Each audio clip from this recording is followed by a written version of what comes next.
makes most women start a business? Is it passion, money, or freedom? Welcome to Female Founders, the podcast that takes you behind the scene with women who are founders and CEOs to help you start and scale a successful business of your own. I am your host, Nagelia de Ravin. Hello everyone, happy Mother's Day to all the moms in the world. As a mother myself, I know it is not easy. Today, I thank you for all your sacrifices and dedication to your children and the world. Welcome to another episode of Female Founders. In this episode, we are going to have a conversation with a fabulous woman. Her name is Linette Montae, founder of Legacy Influencer and co-founder at Profitable Empires. Linette's entrepreneurship journey started back in 2010 after a divorce, trying to find work and getting into an accident. With a very little knowledge of the internet and a passion for a better life, she started her own empire and now helping other women with rapid growth and rapid change solutions.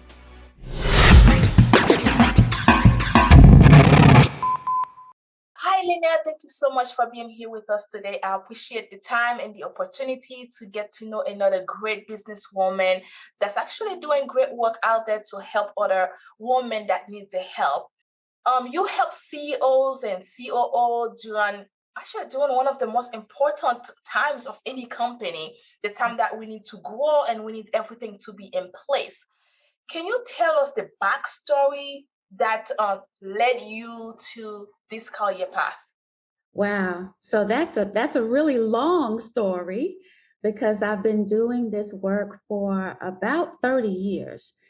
But I will say that the journey probably starts when I realized running and growing and building a business is not as easy as it looks on TV, right? And so I was one of those people in 2008, 09, 2010, when we had our recession, who had an amazing cushy job, minding my business. And all of a sudden I lost that job. And because I have so much education, I was overqualified for everything. And the things that I was qualified for, they were not about to leave their job because we were in a recession, right? So I realized I had to make a way for myself and my children. So I'm thinking, oh yes, I've been an entrepreneur before. This will be easy.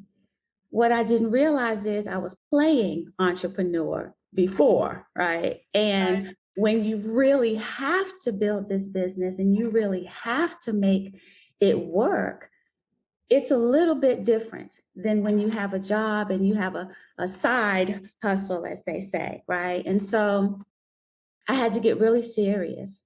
And what I noticed in my business is it always came back to the infrastructure. It always came back to, yes, we had a great product. Yes, we had an amazing service. Yes, we did all those things.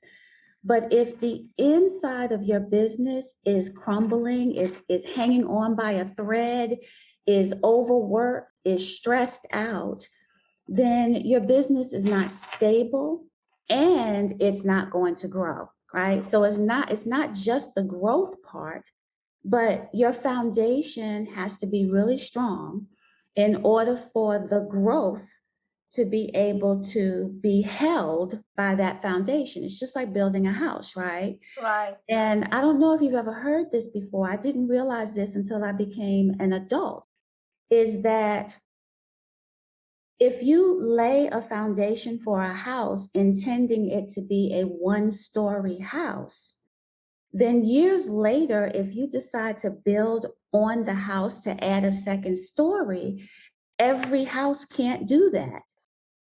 And I had been so used to watching all of those shows on TV where they make over the houses, right? And I'm thinking, oh, yes, we can build onto our house. And when the contractors came and they told us that the foundation was not poured in such a way that it can hold adding a second story to our home, I was crushed because we bought the house thinking you could do that. And the business is the same. we build or we pour that foundation thinking about the business growth to a certain level, but we didn't think big enough. And so then one day we wake up and we're sort of painted in this corner where we're juggling so many balls, trying to keep everything together, working hours for dollars, and we can't grow anymore because we're already overextended, tired, stressed. And so then what do you do? And my passion for working with women when they get to that rapid growth stage comes from me having lived it and realizing all this time, it's really not getting more customers. It's really not doing more marketing. It's really not doing more videos. It's really not any of those things. It's going back and looking at that foundation and looking at what kind of a structure you want to build on that foundation. Is it strong enough? And if it is, then it's time for us to look at the rest of, your walls and, really thinking about when you build a house. That's what I learned in my journey and I turned into the message that I share when I either speak or someone calls me into their company. Like, that's what I'm going in looking at. The soil of their business, the foundation, their walls, their roof, and their chimney. Those are the pieces that build a legacy. But you know something, Linette, a lot of women, not just women in general, and business owners, they don't actually think of the foundation. They don't think of the structure. I remember when I was talking to one of my clients, I said, your structure is not there. You need to have structure. You need to have a foundation. She's looking at me like, okay, what is that exactly? I'm like, the same way you build everything else is the same way for your business. But a question that I have for you is that, what happens if you meet a client and the foundation is not strong enough to build out? And like, for example, with your house, you couldn't put the second floor in there. So what happened when a business can't do that with the foundation they have? Yeah, and it happens most often, honestly, because again, we don't really think as large as we can in the moment. And so what that looks like when they arrive is almost like their hair is on fire. Like, I can't do this anymore. I just, either something has to change or I'm done. Like, I'm ready to walk away. The business is crumbling. So they're already in a I'm on fire state. And then there are things within the business that are also on fire. So honestly, the first thing I'm concerned about is finding those fires and putting them out, because that will sort of relieve some of the pressure off of the CEO as well as the business itself and the team, if they have a team already, right? And then you hit it when you ask the question, actually, is I would start by building out horizontally, because we don't want the income and the business to suffer profitably because we need to go in and dig up some of this stuff in this foundation and put some more concrete in there to make it stronger, right? Because while we're doing that, some things in this part of the business is going to get a little ugly before it gets better, honestly, right? And that's the biggest fear that most women have when they get to that point is it's like, okay, I'm choosing between fixing the problem and losing revenue.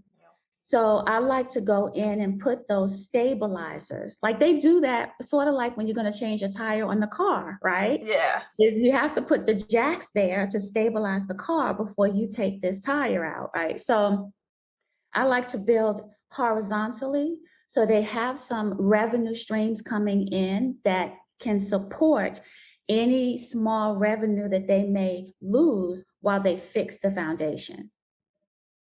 Okay. And then once that foundation is strong, now not only can we really build what they want to have there, but we can decide, do we still want to build out sideways also? Or do we want to incorporate those side branches now back into the main infrastructure? That's amazing. I like the way you give the example, because it's easy for anyone to follow, because those are the real life example, real things that just happening to us all the time. So anyone can relate to them. Can you tell us about Linette Montae International, if I said the correct way? Yes, yes, yes. And thank you for pronouncing my last name right. That was amazing. So, Linette Montae International, again, has been around for a long time and has gone through a metamorphosis, because as we just finished talking about, it's about growing. And I have worked over this 30 years with government agencies. I've worked with nonprofits. I've worked with educational entities. I've worked with, service-based, product-based. I've really had hospitality, travel. I've had such a great career as a consultant. But when it all comes down to it, there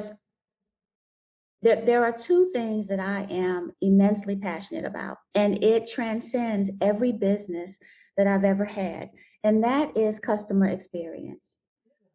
I am naturally a processes and systems person. I came out of the womb seeing mind maps in my head and creating processes for how I was going to clean my room. So that part comes naturally to me. But the other half of me is a creative.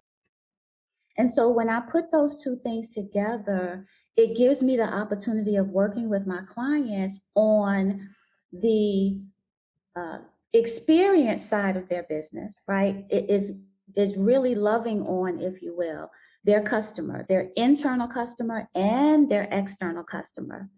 The processes and systems is there to help them have structure in place so that their energy as a company, as a brand, and as employees can really be focused on delivering an amazing customer experience.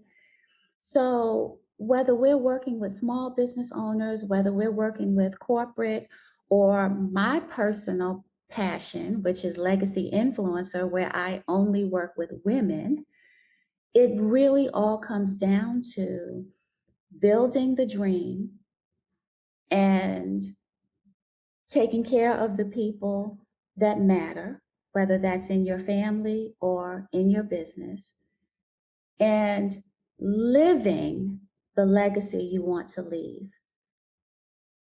That really is it in a nutshell, because if we aren't living the dream now, later can be too late.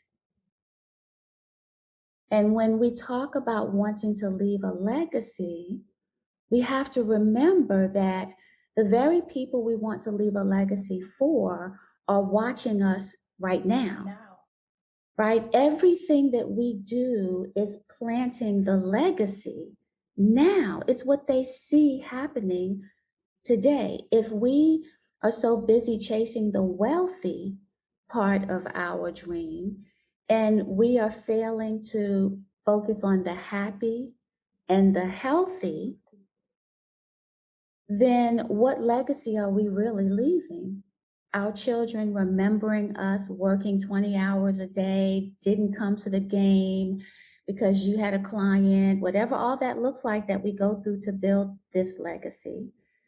We look back and we're not happy, we're not healthy, and what have we actually taught them? Right? And so that really is what Linette Montae is all about, and that is what the entire company is about. I like it, and I like what you said too, is the cycle continue, right? Because when you do that, you do the exact same thing to your kids, and your kids watch you doing that, and they're growing up doing the exact same thing, and then the other one, it's like the same thing keep continuing over and over again. So at the end, really, everything you work for to leave behind for that family, none of them really get to enjoy it the proper way, because you didn't really create something. You didn't taught them the proper way to actually enjoy what you're creating for them. So I like that. a lot. It's like even with me starting Womel. When I started Womel, the main purpose of it was the fact that I wanted to be able to create something that I can leave behind, that my son will be able to continue, even that he is not a girl, but I felt like he will be able to contribute and help women. And I always taught him that why this is so important to me as a woman. And that is how I want you to treat another woman when you're married. All these things, I think that it's play a big role as women in business too, because we create all these things and then we don't really taught our children the reason why we are doing it, the purpose behind it. For me, I feel like one thing for sure I wanted to stop in my cycle of life is I wanted to be able to not always be too busy for my kid. Yeah. I grew up where my mom was always busy. Always work. It was always that. And I felt like at one point of my life, I was left behind. It's like I was in my own little world. And I seen a lot with American families. The kids go to school, come home. By the time the parents get home, it's time for them to go to bed. You really never have a good conversation with your child to know what's going on in the school. What did you learn? Shares a good moments of life. So I love what you are doing. Be able to learn to create that legacy, but also the proper way of passing it on to the next generation. I think it's the best. Yes, I love that. I love what you said. That is really true. I grew up like that, where my mom was never home because she was trying to make a way. She was going to college full time, working full time. I never saw her. I came home, did my homework, went to bed, right? And you are really right. We worked hard to not be there for our children. And I also see where a lot of what my generation did to try to be there for our children has also caused some challenges in that entire generation that is going to trickle down to the next generation and the next generation and the next generation. And I just wish that we had known, we worked so hard to not be in poverty, but to be in middle class. And then when you raise children in middle class, it seems like some things get missing, some lessons. Some lessons that we learned in the hardship sort of go missing. Absolutely. We didn't pass it on, because the whole purpose of why our parents work so hard is to make sure that we don't get in poverty. We don't end up where they were as a kid, right? But at the same time, they never really taught us why they were working so hard. What was the purpose behind it? And we miss all these opportunities, and we get to learn it. And then at the end, I think that one of the things I used to say to myself was that, well, if my mom can do it, I can do it too. And I get to my 20s where I was like, wait a minute, my mom did great, but I don't want to be like my mom. I want to be better. I want to be the freedom to be there for my kid. I want to know everything that's happening in his life. If something is bad, I want to catch it and I want to stop it right away. But at the same time, I don't want him to be poor either. I want to leave a legacy behind. So that become a challenge for us as women in business. So now we want all these things. Okay, the best way to accomplish this, don't work for someone. Because if someone else is telling us, you got to be here 8 to 5, and you got to do this, you got to be there. Sometimes you got to stay late. You can't be on time. Well, you can't leave to go to your kid big game because you got to be at work. So now it's become a trouble. Like you say, starting your own business to do that also can end up making you in the same issue too, because you focusing too much on your clients. So I guess having someone like you to say like, wait, you can't do this the other way instead of doing it this way, because clients will always be there. It's good to please your clients, but also your family. Yeah. And it's just because they don't, a lot of people really don't understand how much value there is in having processes and systems. They just don't. And a lot of my clients are creatives and visionaries. And so they, they're quick starts. They have this great idea and they just want to do it. And so they feel like processes and systems will stifle their creativity, will hold them back, will, put all these rules in place when they just sort of like to be free flowing. And I explained to them that it's actually the opposite, because processes and systems will allow you to know that the things that have to get done will get done without you, so that you can free flow over here all day if you like, and your business Yes. not fall apart. So it's really what allows you to be free, as opposed to it being that feeling of a ball and chain, because you have these processes and systems. And so, if I had to just say one thing that I want everyone to hear, if they don't remember anything from our conversation, is please don't wait so long to get help with the processes and systems, because it's like women nurse their business for too long and the business is trying to grow up. And as long as you're not letting it grow up, you're trying to keep it at baby stage. You won't let it turn into a toddler and then a preschooler and a middle schooler. You're still trying to nurse this baby. And we know how important the business is to you. But if you really want it to grow up, then you've got to put in the structure that will allow them to start to walk and grow, right? And so don't wait so long, because if you wait until it makes sense to you to do it, it's actually too late, and it's going to now take us some fairly drastic measures to stabilize your business before you lose the whole thing. Absolutely. And also that also can cause you to lose money at the same time. You might have to take a loss. I absolutely agree with you. You said profit hides in the details. I love when I read that about from you. Can you collaborate in that? Yeah, that's actually a great quote I made up a long time ago that connects to exactly what I just said. Is one of my favorite things to do, or actually it's the first thing I do with any client, is called a profit finding audit. And the reason that I do that is because we again hear, oh, go and get more customers in order to bring in more revenue. But when you have everything on fire, and when you are already at your max capacity for delivering services, going and getting another customer is not the answer. The truth is, every business, whether it's been small, large, government, it doesn't matter.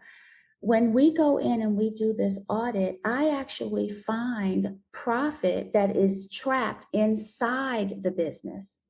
And so when we get that profit out, it brings in rapid revenue, because it's just sitting there. It's like, that saying, how people are leaving money on the table?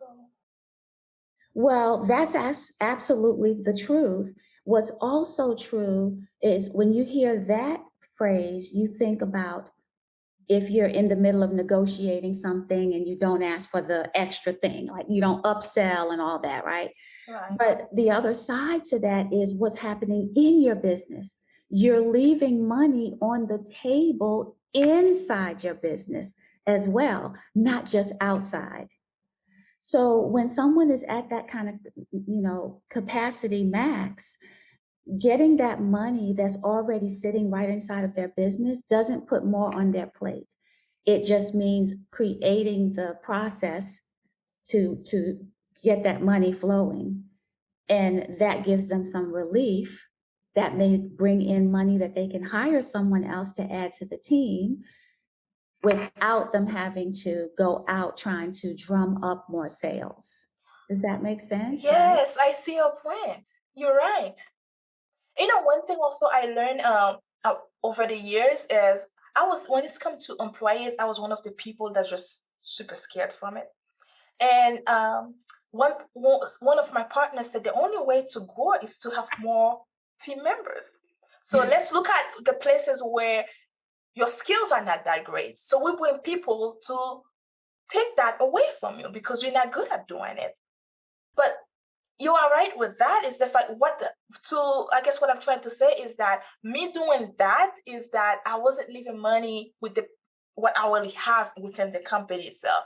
The fact that I was too busy being out there, I couldn't see what was already within the company. So I had to bring someone else to actually recognize that for me. So I guess having someone like you and having people to actually tell you, hey, no, this is not your specialty. You don't know it. That's the reason why you can't do it. So bring someone else to do it for you. And like you said before, don't wait so long to do that either, because if you do, you just put yourself in more trouble. Yeah. And it can be something as simple as automation. It's not necessarily always going to be bringing on a person, but so another place that I often find profit trapped is in the follow-up or lack of follow-up. So I tell people all the time, create a nurturing sequence, whatever that looks like. Some people look at a nurturing sequence as being done by email. It can be a mixture of email, phone calls, text messages, smoke signals, whatever you want to do that resonates with your community.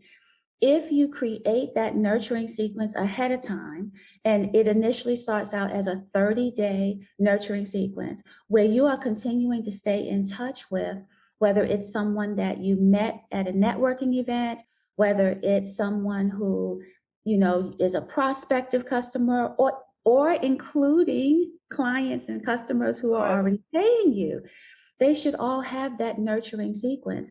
It's just a process, right? And so once you've written one, then it's easy to tweak the other nurturing sequences for the appropriate scenario, right? But that's one of the easiest things to create, to put in place, and to automate so that the follow-up doesn't fall through. People believe that their products and services are amazing, and they are. And it still will likely take someone an average of 14 times of being introduced to you in various ways before they're ready to pay you money. So that relates no matter what size your business is.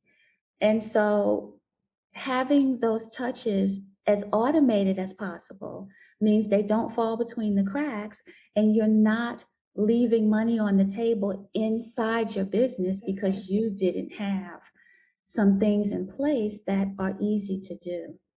Yeah, and I totally agree with you in that, because especially if you don't have the money to hire in staff and have a big staff. But is that something that you also can help someone with? Oh, absolutely. It's one of the things that we do all the time for our clients, whether it's just going in and doing the audit and then giving them our recommendations. They may have a team already that they can, that can handle putting in place all the recommendations. Or it can be that they want us to come in, do the audit, and then implement everything that needs to be done.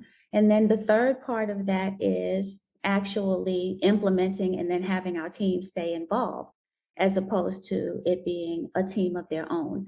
So all of those things are optional and available. And it honestly, if I have to be truthful, I believe in working myself out of a client. And so my goal really is to come in, find the challenges, strengthen that foundation, make sure that the walls and all the rest of the structure is strong, that your team knows exactly what they need to do to continue to support you. And then because I teach my clients the why, and that's the key. If you go in and you do something for a client, or even if you go in and you do it with them, if you only show them what to do and you show them how to do it, but you never tell them why that strategy is important, then you've really only taught them how to eat the fish, not how to fish for themselves. And so I teach the why behind everything so that they don't need me anymore, so that they can take that understanding and translate it to other scenarios that will come up in their business. And if anything, they just have us come in and do an annual profit finding audit to make sure that things are still working well and smoothly, and make any tweaks that will be helpful for them to get to that next comma. I like what you said, your why, the why, the why. Isn't it always like the most important part people left behind, the why? Yeah, I like it. Um, starting a business, it's one of the complicated stuff, especially with the working full time and trying to start a business, doing all these things, kids, husband. It's a lot. So, what were the challenges that you face starting your business? Ooh, so I had a lot of challenges, honestly. So one of the most important or the most critical challenges for me is that I overnight almost went from being married to not being married. Right. So that's already a big change to go through, and to also then shortly after lose this amazing job. And then within about 6 months of losing the job, I got into a really bad car accident. So I was hurt, but not hurt, like not life and death hurt, but too hurt for about 18 months to go and even try to get a job. So this is the start of the online world. So I'm like, yes, okay. There's this online thing that I can go and do and make money. I didn't have an email address. I didn't even know what that was. I did not have a website. I did not have internet. I worked in a world that was completely in the offline space.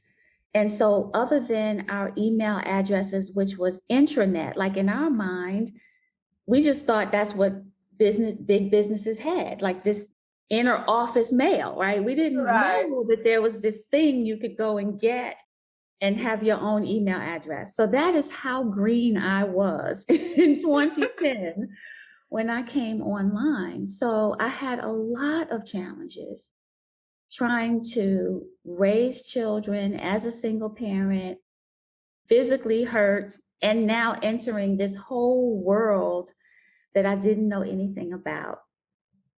But what I will tell you is that every lesson really is a blessing. Oh, man, it didn't feel like that back then. And sometimes it doesn't feel like that now, right? Because every time we go to a new level, there is a new challenge. And it doesn't feel good. When you're in it, it doesn't feel good. But I think in the journey of figuring out who I was and what I wanted, as opposed to what everyone else wanted for me, and beginning to take the shift towards my purpose, then things became easier in building and growing the business. And sometimes we fight against easy.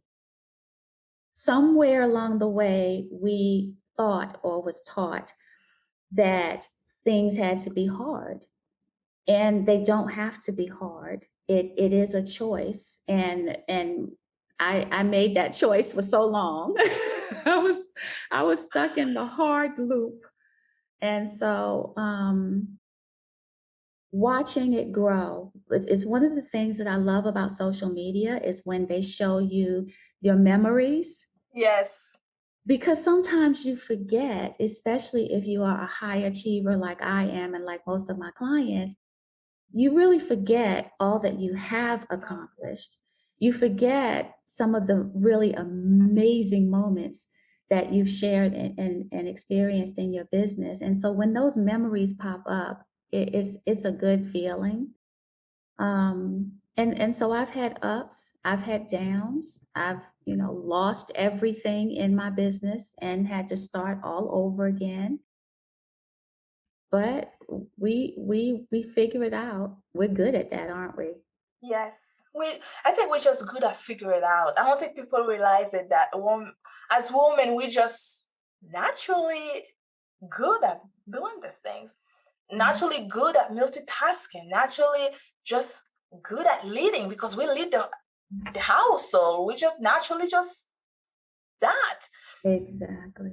But and you are right when you said that when it's come to when we achieve so much, we do so much, we forgot where a lot of the small things and then a lot of the things that we've done over the years. And even with me, sometimes it's kind of funny to say, but my son will stop me to tell me, Mom, did you remember when you did this and that? I'm like, yeah. And then he'll pull up the iPad or showing me the video or showing me the images and things. I'm like, oh yeah, I did that, huh? Didn't I? Good. I did. That was years ago, but I forgot. So it's even with woman was going so fast, and then I was paying so much attention into where I want to go, how many women I want to reach, and all the things I want to accomplish, and how I want to lift women up. I want to support them. I want them to know they're not alone. There's other women out there that's doing great things just like you, that can support you to help you doing all these things you want to do. And I want to make that connection. I want to support that. And I sometimes my partners have to stop me, like, to look back, like, you have no idea how much you accomplished over the years. I'm like, yeah, you're right. So it's good to be able to go back and see what we have done, but we done a lot. And it's good to meet other women doing exactly the same thing too. You know, another thought you support many causes, including domestic violence, abuse survivors. Can you tell us how you support them, all the great things you're doing, supporting other non-profits and then women as well? Yeah, oh, that is my favorite. For so many reasons. So domestic violence and abuse is huge for me because I am a domestic violence and abuse survivor. So that is near and dear to my heart. We do all kinds of things in that vein, whether it's money, whether it's, actual clothing and things like that, whether it's speaking, whether it's, we have a special entrepreneurship program that is for women in recovery or women in hiding, if you will, right? And they want to start a business. It's a program that they can go through if they're sponsored and not have to pay for it. Ooh. And so I also feel really strongly about teen girls because it starts somewhere. It all, if we wait until, honestly, if we wait until they're teens, then it's, I don't want to say it's too late. I want to say that the earlier, the better. And I come by that because I used to own 3 childcare centers. And so I've also raised 12 therapeutic foster care children in addition to my 2 biological children. So you can imagine my whole life has Wow. been kids, mine and everyone else's. So, and so I used to think that it was teens that you really needed to catch them. And once I started having foster care children, and once I had a childcare center, and I really could sit back and observe, I quickly understood that really we need to start certain teachings when they're in preschool. And so by the time that they become teens, what I am seeing is much more of a dire need because it's festered for so long, whatever that thing is. And so I am really passionate about teen girls in particular. One of my rants is being very concerned about the way that, or the amount of flesh exposure that young girls have now. The limited amount of articles of clothing they use to cover their body, if you get my meaning, Yes. right? A little too much hanging out, showing and all that, right?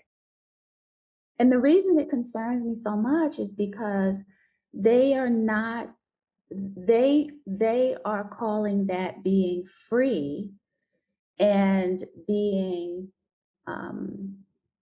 of self-esteem and being comfortable in their body and in their skin. And I think that that's absolutely a critical place to arrive in your mindset, 100%. And we also have to understand that because your level of growth has risen to here mentally, doesn't mean that the rest of the world's level of mentality has also.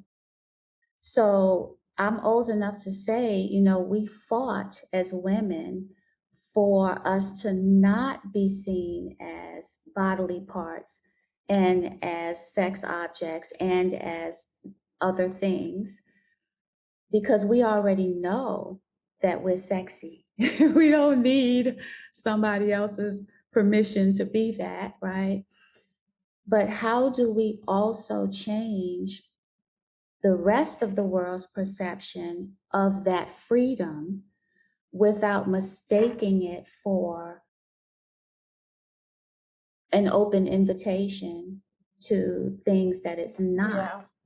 You know what I mean? Yes, And I get it's your the point. reality that we live in. I get your point, and you're absolutely right with that. Even me going as a child, I remember I spent a lot of my time with my grandfather. I remember I have skirt. Under my skirt, I always wear something under the skirt, right?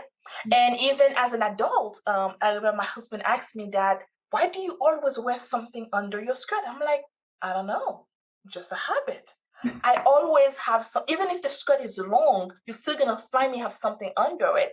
Just in case you never know, if I'm out, I need to pull it up and do something to pick up something because it's too long. I don't want to show everything else.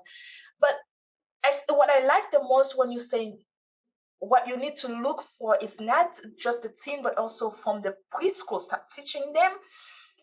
You're absolutely right with that, because even when you have a plant, right, you need to nurture that, give it the right proper water, things like that, for it to grow strong, to be a big tree.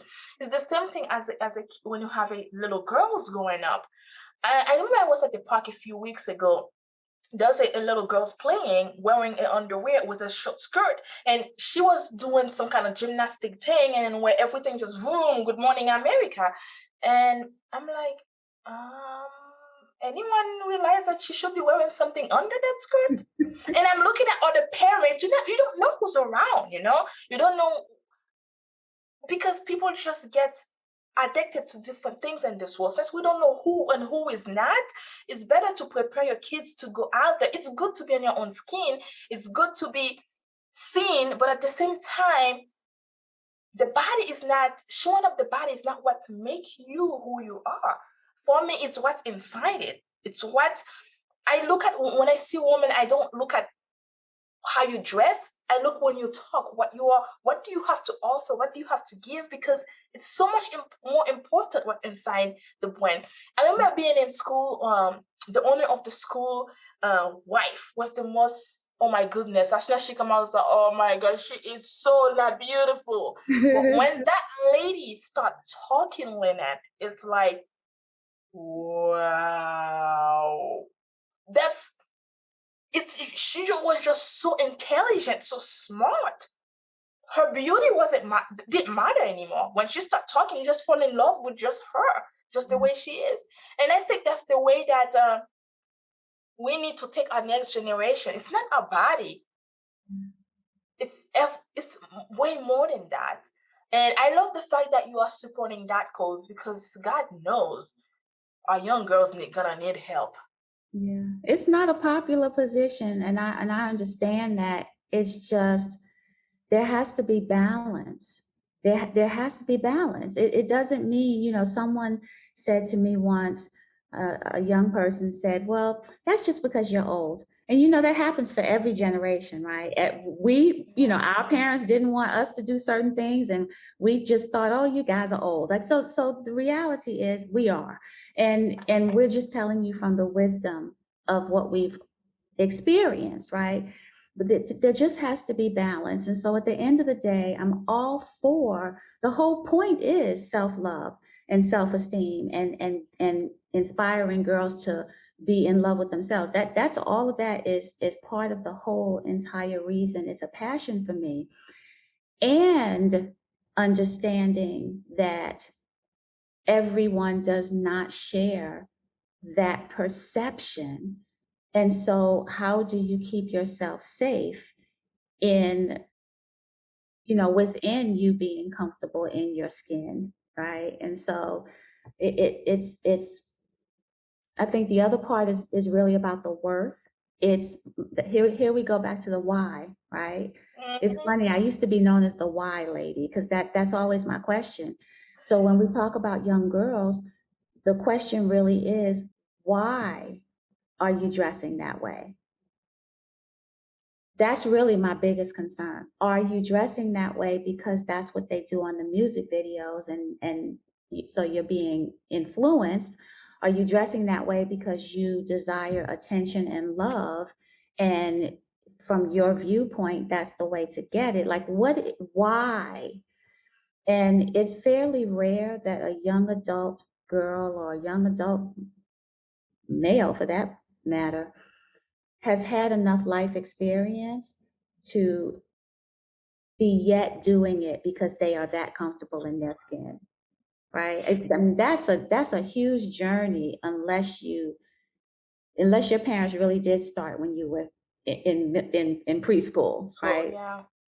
I don't think, for me, a lot of it, I don't think it's really being comfortable in your own skin. I think you're trying to belong or trying to fit in. I remember being in high school, it was especially if you're a smart kid that just focus on the books and things like that. When you get to the popular, it's hard to fit in. You try to do what they doing so you can fit in. But in reality, it's not what's really matter, because a lot of the people that was popular in high school, I'm looking at them now, they're like, oh, you work for McDonald's, huh? Okay, that's good. Do your thing. So really, it didn't get them anywhere, really. So being popular, being on, wearing those little things and showing up and walking like this, it's good. Don't get me wrong. I had fun being a cheerleader when I was in school, but it's really do not get you anywhere, really. So I don't think that showing up in school wearing all these things. I remember when I was in school, I couldn't wear what kids are wearing to school today. So I don't know. I feel like the world is changing. I'm trying to change with it, but at the same time, I think we do need to keep our next generation safe so that we can keep on going as women. We work too hard to get where we are today. A lot of women die, suffer just to actually give us a voice. So I don't think we should take that away from all the people that fight for it. And I think if young girls are continuing to be like that, then who's going to stand for the next generation to have a voice for us? And I don't know.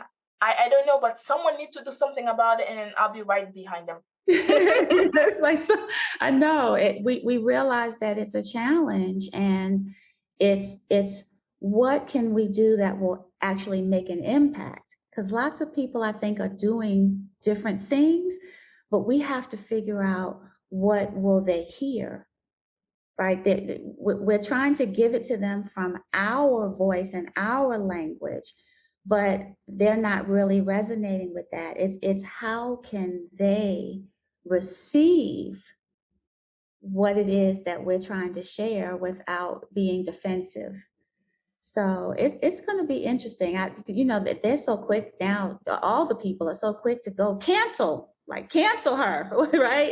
If it may be right what the person is saying, but when it doesn't feel good, people want to just throw the whole thing out the window.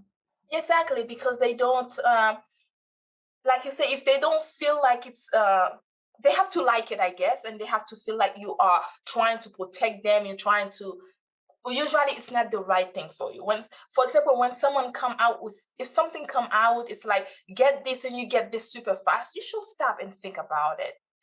So it's the same way. That's when they're not thinking in your best interest. They're thinking about themselves. So it's even when people come with products, or someone called me or said, I can make you a 7-figure in 30 days. I have to stop myself and ask, really, are you looking for my money, or are you really looking to help me here? So I think young girls should start thinking that way. And I think the program that you have in place to help them with that is important, because it will give them a business mindset, also kind of switch them in a little bit early age, so that they can understand there's more into life than just wearing your bra outside, or sometimes I see them on the underwear. I don't know, it's the new thing now. Okay. I know. Look, we're old. We'll just accept the fact that we're old, right? Well, I'm okay with being old. Right, exactly. Right. We'll accept that. And what they used to also say is that when you're old, people give you more leeway with what you say out of your mouth. So we'll just keep sharing our message, right? And they'll make excuses for us because we're old, and it'll work out. Yeah, it will work out somehow. You know what? Later on, no matter what, at one point of life, you're gonna realize what you're doing is wrong, and it's time to change it. So I guess we shouldn't stop sharing the message. So we shouldn't stop trying to help out, because at one point in life, you will stop.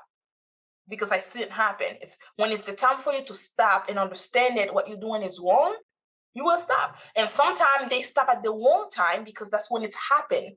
That's when they get raped. That's when something bad happened. And that's when it's like, oh, that's what they were trying to tell me. Or sometimes you're going to find them, they take it and they blame it on the other person. Don't get me wrong, what that person did wasn't the right thing to do, but you didn't help yourself either.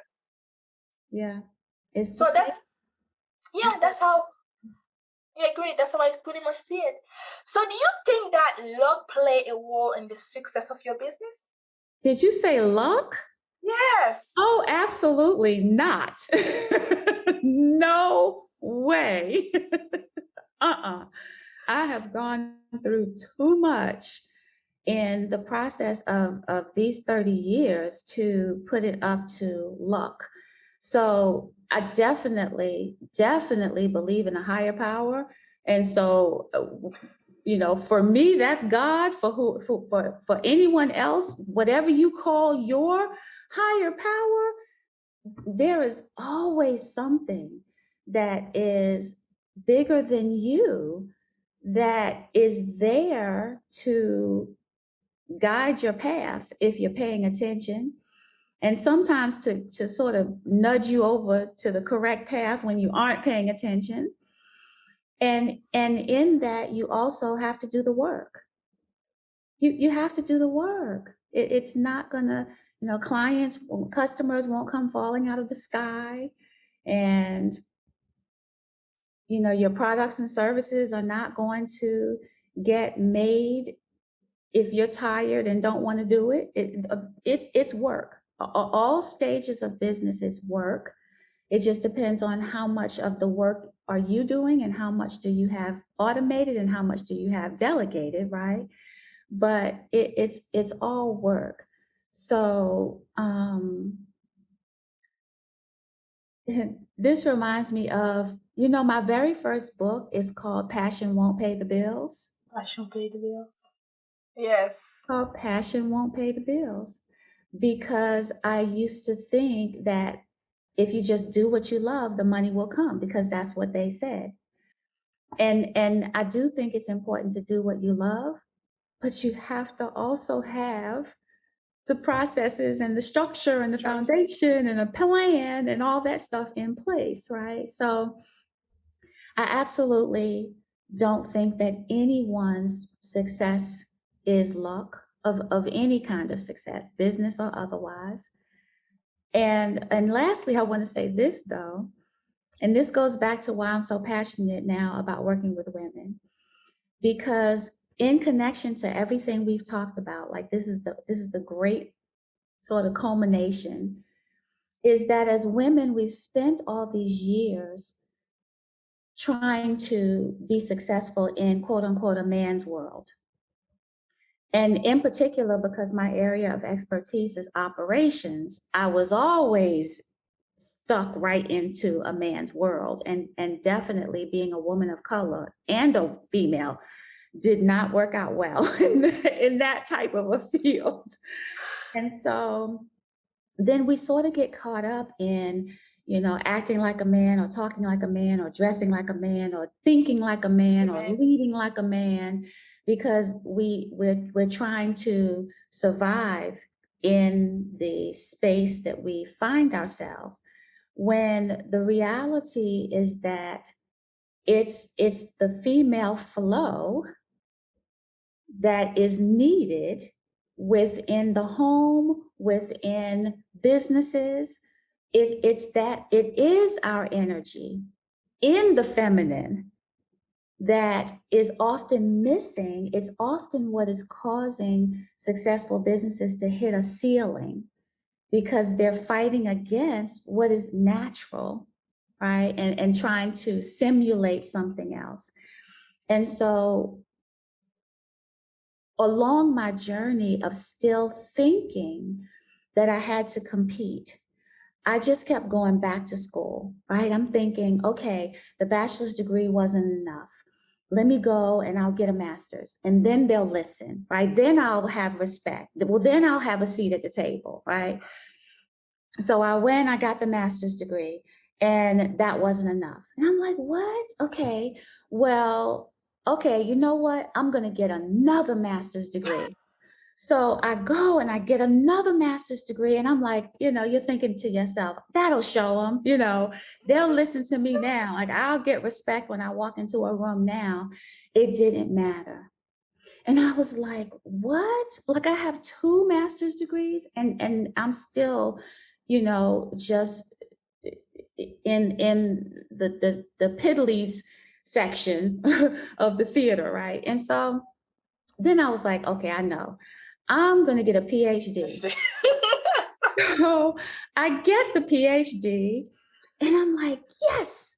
Well, that was a little better. I will say that. It was a little better. But here's what happened once I had the PhD. Then I found that the only way that people just gave the respect that they should because you're another human being, the only time that they did is if I used the doctor along with my name. And that really started to bug me. It bugged me that something as simple as calling the cable company because there's a problem and using doctor with my name and not using it, or calling a restaurant for a reservation and using the doctor with my name or not using it. And it became so glaring to me that they treated me differently based on that one thing alone, that then I rebelled and I went through everything, all social media. I went everywhere and I took the doctor away. Because then I felt like, I want you to respect me because I am me, not because the DR is coming and you are wondering what you can get from me. Right. And I was like, I can't do this. Like, I was really sickened. Right. But it didn't solve my problem. Well, the problem I thought I had didn't solve the original problem. Right. Wait, now, though, I'm still trying to grow this business, build this business as a female and Black skin in a white male dominated industry. Exactly. So I go and I take away the doctor, which did help that, but now put me right back in the same situation. So you would think I was done, right? No, I decided to go to law school. So I did. So I go to law school and I get a law degree. You got the This is no joke. This is serious. So here's the point of my story. It's a funny story. It's really all true. But the funny part of the story, and here's my whole point. I did all that. And do you know that the only one of those degrees single-handedly is the law degree? And I'm thinking to myself, really? Because I've done them both. And honestly, law school was hard as Hades. I will say that. Yes, indeed, it was. All these gray hairs came from law school, I promise. But in terms of the rigor of the work, the PhD was way harder. And so it's interesting to me, though, that in terms of society's perception of accomplishments, because that's really all they are, and they're all just paper and schoolwork, right? Anyone can get those things. You just have to go do the work. That's all, right? But when I'm in a position that I have to give my credentials, it's the law degree that everyone gets stuck on. Really? And I just find that so fascinating. And so here I come full circle. And what I still realize is we as women haven't come as far as we still need to go. Because for me to have all of those, to me, any one of them or none of them should have been enough if I am coming to the table with the knowledge that you need. And for me to go through all that and society decide that it's this one thing, how is a law degree not even equal to 2 masters? Right? I mean, like, you know what I mean? So I think it's so important as women. If we want to make a change, we have to represent the change that we want to see. And we have to realize that whether we choose to be role models, we all are at all times, because the next generation cannot be something that they've not seen. Oh my goodness. You are absolutely right. I can't believe you went through all that. Oh, man. Right. Some days I'm like, can I get a refund? Like, can I? Yeah. Now that I know. It didn't work out. It didn't work out. Can you refund me? Because I went through something else. It's like, oh, and I could have skipped all those things and just gotten the law degree. Yes. To the law degree. Yes. But you know, again, that goes back to having that parent that actually taught us all the things that we needed to know from the beginning. You know, that could have saved you all of those degrees and go straight, honey. If you could just go to law school, you'll be just fine. Just straight to the law school. Okay, mommy, got it. Yeah, but who knew, right? Yeah. I grew up I am from New York City in the Bronx. I made it out. You know, all of my friends and all of my cousins, they're dead. They were, you know, killed in the streets of New York, or they were killed in prison. Like I am the one who made it out. I am that statistic that no one ever thought would be or do anything. So they didn't even know to tell me at all. I graduated from high school at 16 and went to college. My parents, literally 2 weeks before college, they're like, well, how do you even get in college? And we're like, somebody said, well, this is a state-owned college, just go apply there, because they let everybody in, basically. And so I was there for just a semester while we really figured out, oh, well, wait, how does this work? And someone helped me. And then I applied for other colleges that were more appropriate to my level of knowledge or intellect or whatever, right? And so, I mean, it goes back to what you said, is someone has to keep talking. Someone has to keep being the voice and keep sharing the message. Because if we don't, then who is going to tell them? Who will? And so something as simple as my parents not even knowing, how do you even get someone into college? Exactly. Right? And I think even for Black girls, we need that the most, actually. We do need to keep on sharing that, because God knows we're tough, but before we get that tough, we go through a lot to get there. So if we can make the process a little bit easier for them, I think that one step at a time will make a big difference. Even we don't live to see it, but it will happen in the future. And for me, that's all that's matter. Even if I don't see it, I already live it. So I know it's going to happen. I know it's coming. And I know that the next generation will be better than the generation that I was. For me, that's all that's matter. And I'm just grateful to be a part of something bigger than myself. Exactly. And that's the legacy, right? Yes. That's the legacy.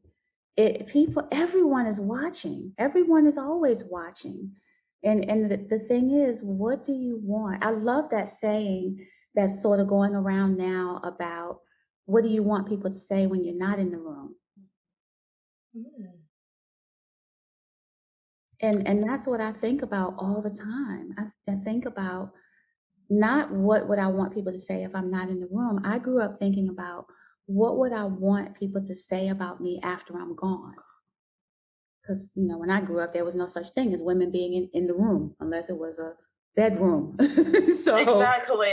I mean, it's the truth, right? This is what we need Yes. them to understand, is that some of us, we didn't grow up with the opportunity to be in a boardroom, not unless you will bring the coffee in for the people in the boardroom, right? I mean, those were the roles that we played as women, and at certain points, not even that. So I think it really is important to say, to sum all that up, to say that I'm not advocating people go to school or not go to school. What I am advocating for is that we be who we are. Really. Be the real. Yeah, be the real you. Don't try to be fake. Don't try to create something you are not, because at the end of the day, it's not going to get you there. It might work temporarily, but it will not work forever. Yeah. And it's a miserable place to be, trying to be what everyone else expects of you and it not aligning with you, right? And who you really are, who you want to be. And so it gets deep. It really, building a legacy, leaving a legacy, living a legacy, all those things it's a journey. That's the perfect word, right? Mm-hmm. It's a journey. And I don't know that we ever really arrive. We just want to do the best that we can with what we know and with what we have to get to the end result that we desire. Exactly. But also, I always feel like I'm starting something someone else will continue to do for me. I feel like it's like I'm passing it on. It's like I'm supposed to start it and somebody else supposed to come in after I'm gone and continue it for me. But it's depending how well I deliver that message for that one person to come and take it and continue it. And one thing I can say is that someone 100 years from now will be watching this video. And probably God, both of us won't be here. We might be. I don't know. So if we can be here and we can have another conversation by typing, probably we won't be able to talk. That would be a good one. What's your advice for female founders, for women out there that's trying to start or even doing something with their life? Yeah, I love that question, actually, because someone recently was asking, what do I do as in terms of my business? And I often say things like, fractional COO or strategic catalyst or, a profit finder, like, all these different titles. And what I know is true is no matter what someone hires me for, I spend way more time just being their confidant than I do anything else. And so what I think is really important for women to understand is when you get to a certain level in your company, you are going to need not just that infrastructure that we've been talking about, but you're also going to need that confidant.